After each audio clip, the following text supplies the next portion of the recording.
Jaalawan kabajamoot manneen jigaan harkaa jirtan kunis kan gabrummaan amarsa Ajma'iin amma baad jaalawan mujaahidtoota qaalii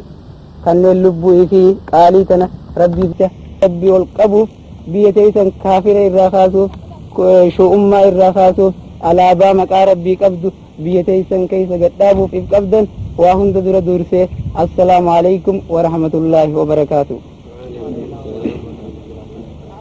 Saniin booda mujaahidtoota keenya qaalii akkuma rabbiin keenya jetti ayata rabbii qabachuudhaan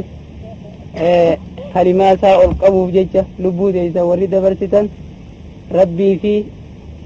ummata Oromoo ummata Islaamaa hunda birattuu kabajaa guddoodha qabdan.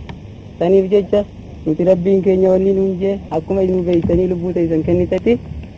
yaa ayyuhallaziina aamanuu hal adullukum alaa tijaaratin tunjiikum min azaabin aliim تؤمنون بالله ورسوله وتجاهدون في سبيل الله ذلكم خير لكم إن كنتم تعملون.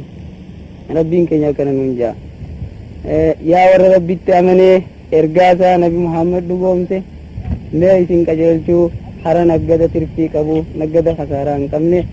تنجيكم من عذاب أليم أي بد عذاب الرئيسين فجيسو ما خرسني يسين كجلشو ننجا ويسان توكتي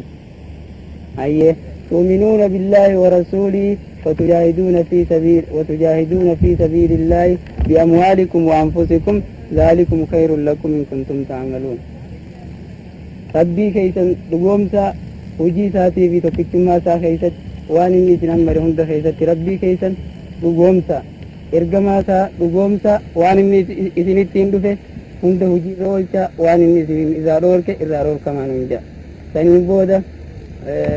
تؤمنون بالله ورسوله وتجاهدون في سبيل الله أرى ربي كيست حلما ساتكتي والقلوا لولا ذلكم خير لكم إن كنتم تعلمون أكثر سنيدو وهندر سنيدو إر إسنيف جالا إر خير إسنيف كبا عرفت صافت